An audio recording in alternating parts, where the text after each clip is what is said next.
ที่ผมเราโสตัดเลือกที่ลงนะครับรุ่นอะไรเนี่ยทำอะไรคิดได้ดีหน่อยซัมซุงอะไรอาจจะเปลี่ยนชีวิตเองทั้งชีวิตเลยก็ได้ Galaxy V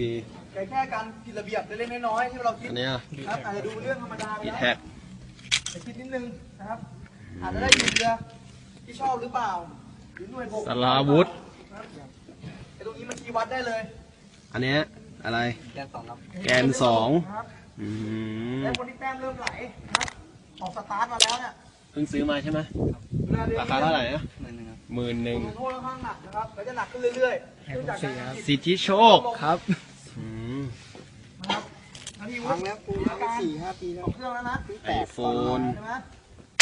แล้วนี่เครื่องที่3พอแต้มมันจะไหลไปเร็วมากซัมซุงอีกแล้วอันนี้ก็ซัมซุงใช่ไหมซีบีรักนี่รุ่นอะไรนะแกนอะไรแกนสองเหมือนกันประจำจุดเลยประจำจุดเลยใครพร้อมแล้วทำใจแล้วทุบเลยระวังอึ๊บ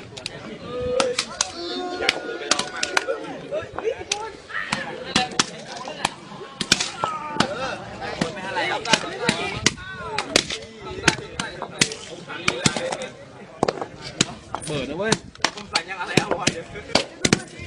ไอแบตออกมา